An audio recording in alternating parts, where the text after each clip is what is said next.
Hello दोस्तों, how are you? I hope you are doing well. स्वागत है आपका सशक्त एजुकेशन में। तो चलिए ज्योग्राफी का 7th क्लास के एनसीईआरटी शुरू करते हैं। 6th क्लास के एनसीईआरटी आप देख लीजिए, उसकी वीडियोस प्लेलिस्ट में पड़ी हुई हैं। तो अब हम स्टार्ट करते हैं ज्योग्राफी 7th क्लास एनसीईआरटी। तो ये एक्चुअली जो 7th 8th और 6th की एनसीईआरटीज है ज्योग्राफी की। एनवायरनमेंट और इकोलॉजी ओवरलैपिंग सब्जेक्ट हैं, क्योंकि आधा तो ज्योग्राफी में ही सब कुछ आ जाता है। इसलिए ये जो एनवायरनमेंट और इकोलॉजी ओवरलैपिंग सब्जेक्ट है, इसलिए ये दोनों भी आपके इसी में कवर होते जाएंगे, पर्यावरण और इकोलॉजी। ठीक है।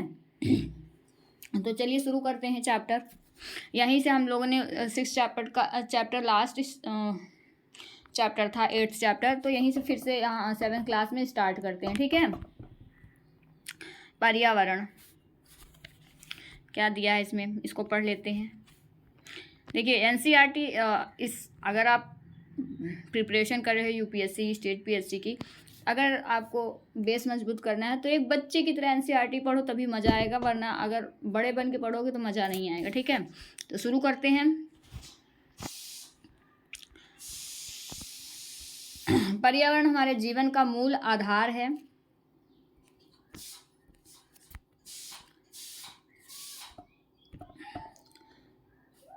यह हमें सांस लेने के लिए हवा, पीने के लिए जल, खाने के लिए भोजन एवं रहने के लिए भूमि प्रदान करता है। मानव इस प्राकृतिक पर्यावरण में कैसे परिवर्तन करता है? कार का धुआं वायु को प्रदूषित करता है। पानी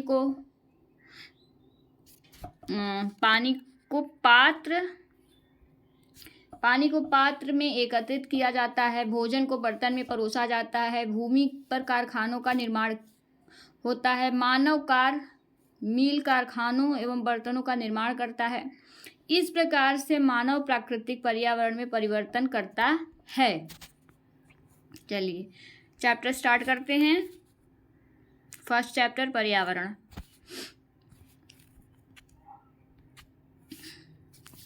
लंबी छुट्टियों के बाद जब रवि स्कूल जा रहा था, देखिए एनसीईआरटी में जो चैप्टर स्टार्ट करता है एक छोटी सी स्टोरी के साथ स्टार्ट करता है, तो वही स्टोरी है इसमें। तब उसने देखा कि उसके स्कूल के निकट के खेल के मैदान में खुदाई हो गई थी।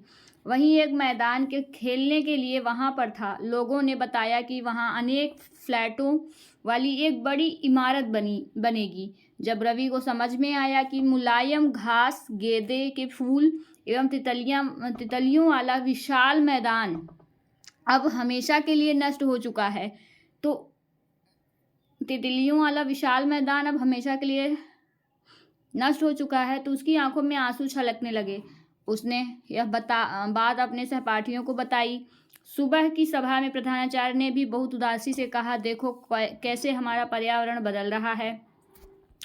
इतने छोटे से बच्चे के अंदर ये अगर पर्यावरण के प्रति अगर इतना संवेदनशीलता है, तो ऐसी संवेदनशीलता इस समय हमारी आने वाली जनरेशन को होनी भी चाहिए। ये इम्पॉर्टेंट है, तभी हम अपने एनवायरनमेंट को संरक्षित कर सकेंगे।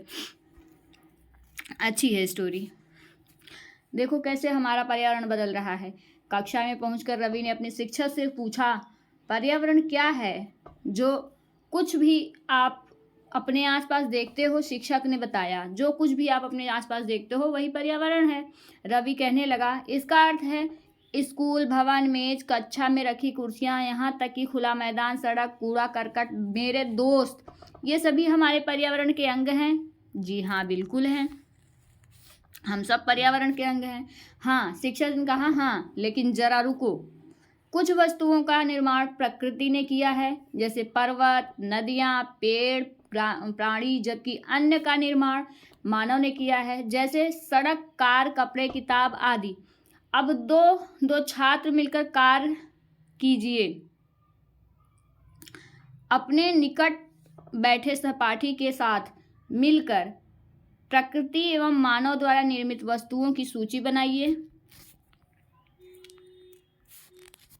रवि, परमजीत, जेस्सी, मुस्तफ़ा, आशा सभी यह सूची बनाने के लिए उत्सुक थे। इकबाल ने पूछा, हमारा पर्यावरण क्यों बदल रहा है? शिक्षक ने उत्तर दिया, ऐसा हमारी ज़रूरतों के कारण होता है, ये दिन प्रतिदिन बढ़ती रहती हैं। देखिए यहाँ पे एक दिया हुआ है डायग्राम, कैसे पर्यावरण प्रभावित हो रहा है मानवीय हरकतों के कारण। जैसे पर्यावरण के घटक कौन कौन से हैं? मानव निर्मित वस्तुएं, पुल, सड़क, उद्योग और प्रकृति। पर्यावरण के 3 घटक हैं, मानव निर्मित और प्राकृतिक। प्राकृतिक में है वायु मंडल, जल मंडल, स्थल मंडल और जीव मंडल। मानव निर्मित में इमारतें, पार्क, पुल, सड़क, उद्योग, मंदिर, मस्जिद, स्मारक मानव के द्वारा की जा रहे हैं। मानव के अंतर्गत आते हैं एक व्यक्ति, परिवार, समुदाय, धर्म, शैक्षिक और आर्थिक राजनीतिक स्थितियां। ये सारे पर्यावरण के घटक हैं। ठीक है। इसलिए हम प्राकृतिक वातावरण में परिवर्तन करते हैं और कभी कभी उसे नष्ट भी कर देते हैं। ऊपर के वार्तालाप से आप समझ गए होंगे कि किसी भी जीवित प्राणी के चारों ओर पाए जाने वाले लोग, स्थान, वस्तुएं एवं प्रकृति को पर्यावरण कहते हैं। यह प्राकृतिक एवं मानव निर्मित परिघटनाओं का मिश्रण है। प्राकृतिक पर्यावरण पृथ्वी पर पाई जाने वाली जीवी एवं अजीवी दोनों परिस्थितियां सम्मिलित हैं। तो ये देखिए, जीवी और अजीवी ये क्या होता है? जीवी वस्तुएं वो होती हैं जो प्राणियों का संसार, जैसे पादप और जंतु। अजीवी निर्जीव पदार्थ, अजीवी क्या होते हैं? निर्जीव पदार्थ, जो निर्जीव पदार्थों का संसार, जैसे स्थल। इसमें क्या दिया है? पर्यावरण यानी एनवायरमेंट शब्द की उत्पत्ति फ्रेंच शब्द एनवायरेन या एनवायरोनेर से हुई है, जिसका अर्थ है पड़ोस। जूम करते हैं। जबकि मानवीय पर्यावरण में मानव की परस्पर क्रियाएं, उनकी गतिविधियां एवं उनके द्वारा बनाई गई रचनाएं सम्मिलित हैं। प्राकृतिक पर्यावरण भूमि, जल, वायु, पेड़ पौधे, जीव जंतु मिलकर प्राकृतिक पर्यावरण बनाते हैं। स्थल मंडल, जल मंडल, वायुमंडल एवं जैव मंडल से आप पहले से ही परिचित होंगे।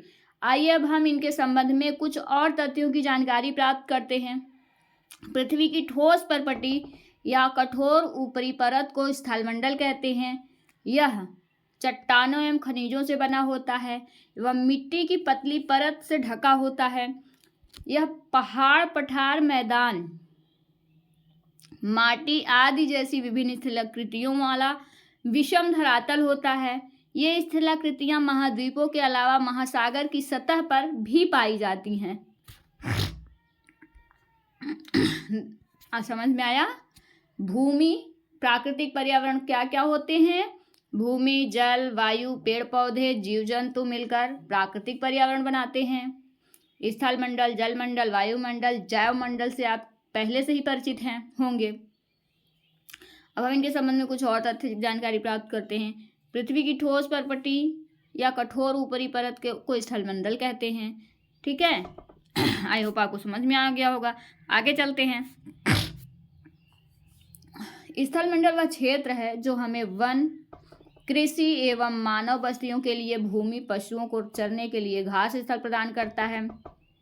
यह खनिज संपदा का भी एक स्रोत है। इसमें क्या दिया है? अपने आसपास के स्थल को देखिए और आपके पड़ोस में भूमि का उपयोग किस किस प्रकार हो रहा है, उसकी सूची बनाइए। आओ कुछ करके सीखें। अपने घर एवं स्कूल में आप जो पानी उपयोग करते हैं वह वहाँ से आता है। हमारे दैनिक जीवन में पानी के विभिन्न उपयोगों की सूची बनाएं क्या आपने किसी को पानी व्यर्थ करते देखा है? बिल्कुल देखा है।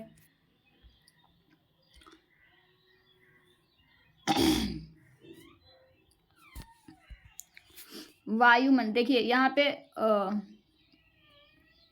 तीनों मंडलों का जहाँ मिलन होता है वहीं जीवों का वास होता है।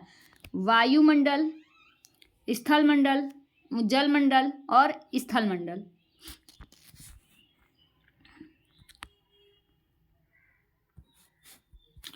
जल के क्षेत्र को जलमंडल कहते हैं। यह जल के विभिन्न स्रोतों जैसे नदी, झील, समुद्र, महासागर आदि जैसे विभिन्न जलाशयों से मिलकर बनता है। यह सभी प्राणियों के लिए आवश्यक है। पृथ्वी के चारों ओर फैली वायु की पतली परत को वायुमंडल कहते हैं। पृथ्वी का गुरुत्वाकर्षण बल अपने चारों ओर के वायुमंडल को थामे रखता है। यह सूर्य की झुलसाने वाली गर्मी एवं हानिकारक किरणों से हमारी रक्षा करता है। इसमें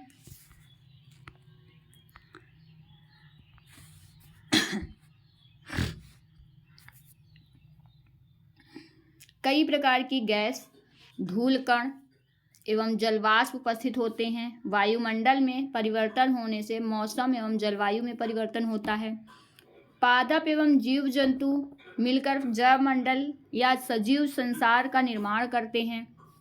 यह पृथ्वी का वह संकीर्ण क्षेत्र है जहाँ स्थल, जल एवं वायु मिलकर जीवन को संभव बनाते हैं। पारितंत्र क्या है?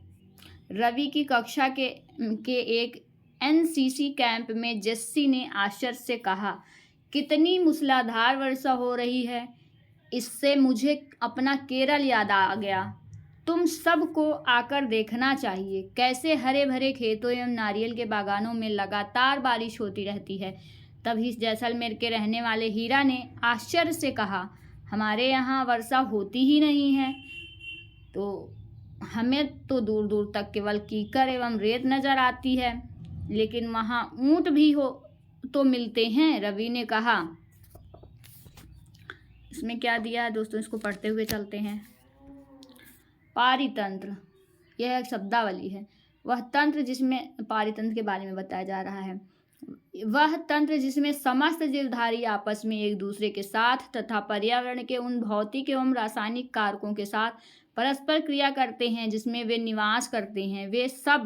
ये सब ऊर्जा और पदार्थ के स्थानांतरण द्वारा संबद्ध हैं।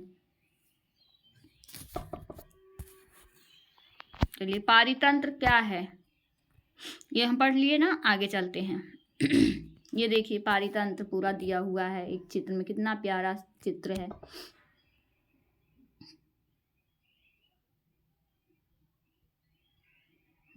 ये पूरा पारितंत्र है जहाँ जल मंडल भी है, स्थल मंडल भी है, नदियाँ भी हैं, पक्षी भी हैं, जानवर भी हैं। ठीक है, एक ताल का पारितंत्र दिया है। देखो, क्या आप जानते हैं प्रत्येक 5 जून को विश्व पर्यावरण दिवस मनाया जाता है? बताइए, आपको पता था? शब्दावली, वस्तु विनिमय पद्धति, यह वस्तुओं की अदला बदली का व्यापार है जिसमें धन का प्रयोग नहीं होता है। ये अब भी चलता है दोस्तों, ये वस्तु विनिमय पद्धति अब भी चलती है विलेज एरिया में भी और इंटरनेशनल लेवल पर भी। जिस समय यूएसए ने रूस को डॉलर में व्यापार करने के लिए प्रतिबंधित कर दिया था, उस समय रूस ने अपने रूबल में भारत के साथ व्यापार जारी रखा था। और ये अच्छा भी है कि एक ही करेंसी को बढ़ावा देने की क्या आवश्यकता है। हर करेंसी की अपनी मान्यता है और अपनी एक अहमियत है, सबको बढ़ावा मिलना चाहिए। एक ही करेंसी अगर हावी हो गई तो दिक्कत हो जाएगी। आगे चलते हैं।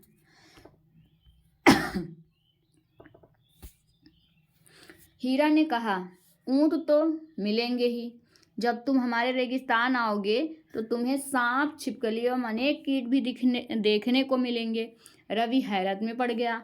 विभिन्न स्थानों पर पाए जाने वाले जीव जंतु, वनस्पति एवं लोगों के रहन सहन के तरीके इतने भिन्न क्यों हैं? क्या सभी का एक दूसरे के साथ संबंध है? बिल्कुल, हम सब एक दूसरे से इंटरकनेक्टेड हैं। कोई भी अकेला नहीं है, न आया है, न होगा, न कभी रहेगा। सब किसी न किसी इंसान से, किसी न किसी व्यक्ति से, किसी न किसी वस्तु से, कहीं ना कहीं से वो कनेक्टेड ही होते हैं।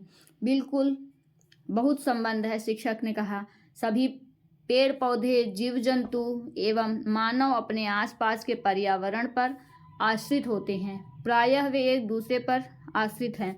जीवधारियों का आपसी एवं अपने आसपास के पर्यावरण के बीच संबंध ही पारितंत्र का निर्माण करता है। अधिक वर्षा वाले वन, घास स्थल, रेगिस्तान, पर्वत, झील, नदी, महासागर एवं छोटे से ताल का भी एक पारितंत्र हो सकता है। क्या आपको लगता है कि जिस पार्क में रवि एवं उसके मित्र खेलते थे, वह भी एक पारितंत्र बनाता था? बिल्कुल। मानवीय पर्यावरण। मानव अपने पर्यावरण के साथ पारस्परिक क्रिया करता है, उसमें अपनी आवश्यकता के अनुसार परिवर्तन करता है। प्रारंभिक मानव ने स्वयं को प्रकृति के अनुरूप बना लिया था। उनका जीवन सरल था एवं आसपास की प्रकृति में उनकी आवश्यकताएं पूरी हो जाती थीं।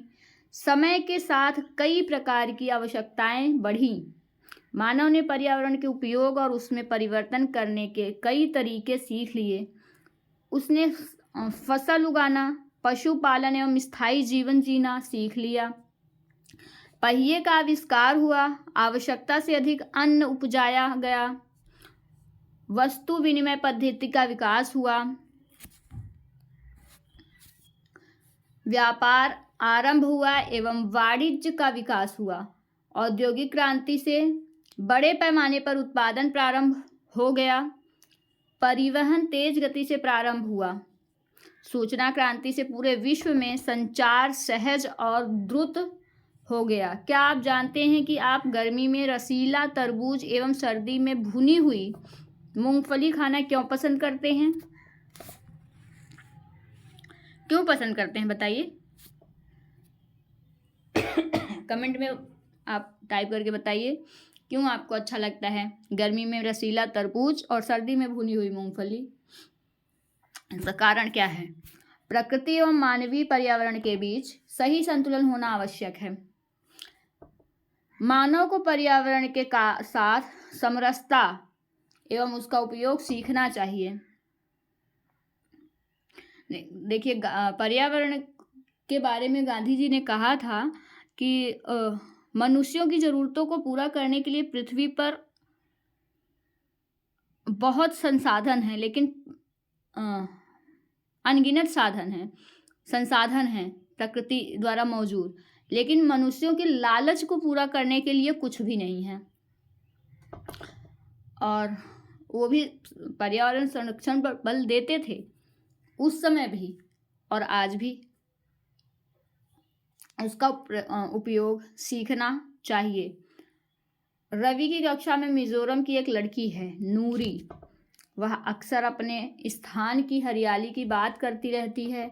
खेल का मैदान नष्ट होने के कारण, दोस्तों, हमारे देश में इतनी बायोडाइवर्सिटी है, अलग अलग जगह से अलग अलग आने वाले लोग। प्रकृति भी इंसान के स्वभाव को दर्शाती है। अगर आप एक रेगिस्तान से आ रहे हो तो आपका स्वभाव अलग होगा, आपकी सोचने का नज़रिया अलग होगा। आप राजस्थान से आ रहे हो या फिर आप नॉर्थ ईस्ट से आ रहे हो, आप पश्चिमी घाट की तरफ से आ रहे हो, जैसे केरला हो गया, महाराष्ट्र हो गया, कर्नाटका हो गया, तमिलनाडु हो गया, तमिलनाडु नहीं केरला हो गया, तो आपके का एक अलग दृष्टिकोण होगा। इसीलिए कहा जाता है इंडिया इज डाइवर्स कंट्री, ठीक है, यूनिटी इन डाइवर्सिटी। खेल का मैदान नष्ट होने के कारण रवि की उदासी देखकर नूरी ने उसे अपने आने वाली छुट्टियों में अपने घर मिजोरम आने को कहा। रवि के शिक्षक ने सभी बच्चों से कहा छुट्टियों में वे जिन स्थानों पर जाएंगे वहां के भूदृश्य, घरों एवं लोगों की क्रियाकलापों का चित्र बनाकर लाएं। आगे चलते हैं, देखते हैं इसमें क्या दिया है, थोड़ा इसको भी पढ़ लेते हैं। आओ करके सीखें। अपने पड़ोस के किसी बुजुर्ग व्यक्ति से बात करें और निम्न जानकारी प्राप्त करें। जब वे आपकी उम्र के थे तब उनके आसपास कैसे पेड़ थे, उस समय के घर के अंदर खेले जाने वाले खेल, उस समय उनका पसंदीदा फल, गर्मी एवं सर्दी का मौसम वे कैसे बिताते थे। प्राप्त जानकारी को दीवार, बुलेटिन बोर्ड पर प्रदर्शित करें। चलिए दोस्तों, ये चैप्टर हो गया खत्म। आइए इसके प्रश्न को देखते हैं। निम्न प्रश्नों के उत्तर दीजिए। दोस्तों, इसमें इन सारे क्वेश्चनों के उत्तर आपको पेपर पे लिखना है, अपनी कॉपी पे लिखना है, और इसमें से एक क्वेश्चन का जवाब कमेंट बॉक्स में लिखना। आप वीडियो कभी भी देख रहे हो, जब भी देखो, आप अगर कमेंट बॉक्स में लिखोगे आपको चीज़ें रिवाइज होंगी, आपको याद रहेंगी। आप कोई चीज़ें टाइप करते हो मोबाइल पे, वो चीज़ें आपको याद रहती हैं। पारितंत्र क्या है? लेकिन बहुत कॉन्फ्लिक्ट है। लोग कहते हैं किताब पढ़ना चाहिए, कुछ लोग कहते हैं मोबाइल नहीं देखना चाहिए, पर ऐसा नहीं है। सबका अपना अलग अलग बेनिफिट है। हम जब किताब पढ़ते हैं हमारा दिमाग बहुत अलग अलग चीज़ों के बारे में भागता है, लेकिन जब हम मोबाइल से पढ़ते हैं वीडियोज़, तो हमारा दिमाग 100% कॉन्सेंट्रेटेड रहता है। तो सबका अपना अलग अलग महत्व है। पारितंत्र क्या है? प्राकृतिक पर्यावरण से आप क्या समझते हैं? पर्यावरण के प्रमुख घटक कौन कौन से हैं? कौन कौन से हैं? मानव निर्मित पर्यावरण के 4 उदाहरण दीजिए। स्थल मंडल क्या है? जीवी पर्यावरण में 2 प्रमुख घटक क्या हैं? जैव मंडल क्या है? आपको इसका आंसर पेपर पे लिखना है और इस पे टाइपिंग करके क्वेश्चन का जवाब देना है। मैक्सिमम एक क्वेश्चन का तो दे ही दो। और इनमें से कौन सा प्राकृतिक पारितंत्र नहीं है? आपको बताना है। प्राकृतिक पारितंत्र नहीं है। इनमें से कौन सा मानवीय पर्यावरण का घटक नहीं है? इनमें से कौन सा मानव निर्मित पर्यावरण नहीं है? इनमें कौन सा पर्यावरण के लिए खतरा है? आपको सबका आंसर देना है। देखिए, इन सब का आंसर आपको कमेंट बॉक्स में लिख कर देना है प्रॉपर। इनमें से कौन सा प्राकृतिक पारितंत्र नहीं है?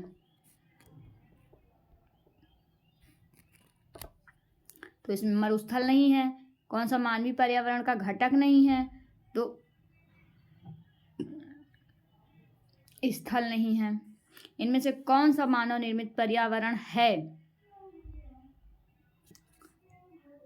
समुद्र, पहाड़,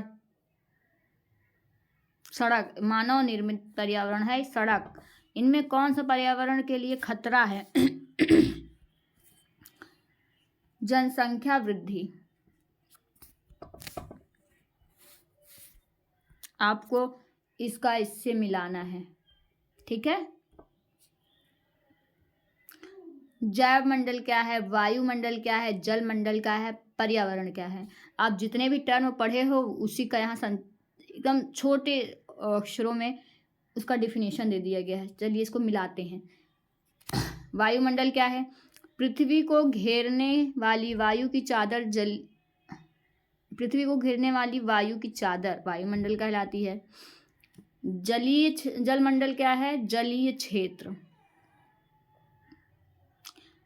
जैव मंडल क्या है? हमारे आसपास का क्षेत्र जहाँ स्थल, जल एवं वायु पारस्परिक करते हैं। क्या करते हैं? पारस्परिक क्रिया करते हैं। वह संकीर्ण क्षेत्र जहाँ स्थल, जल एवं वायु पारस्परिक क्रिया करते हैं जैवमंडल कहलाते हैं वो, ठीक है। वायुमंडल पृथ्वी को घेरने वाली वायु की चादर होती है। जलमंडल जीवों के एवं उनके परिवेश के बीच संबंध। जैवमंडल पर्यावरण हमारे पास का क्षेत्र, ठीक है। ये सब इनका कारण बताइए। मानव अपने पर्यावरण में परिवर्तन करता है क्यों करता है? पौधे एवं जीव जंतु एक दूसरे पर आश्रित हैं? बिल्कुल आश्रित हैं। क्या आप आदर्श पर्यावरण की कल्पना कीजिए जिसमें आप रहना चाहेंगे। अपने इस आदर्श पर्यावरण का चित्र बनाएं। तो चलिए दोस्तों, चैप्टर यहाँ समाप्त होता है। तो प्लीज़ लाइक करिएगा, सब्सक्राइब करिएगा, चैनल को शेयर करिएगा। आने वाले समय में मैं बहुत कुछ सोच के रखी हूँ, प्लीज़ सपोर्ट करिएगा। धन्यवाद।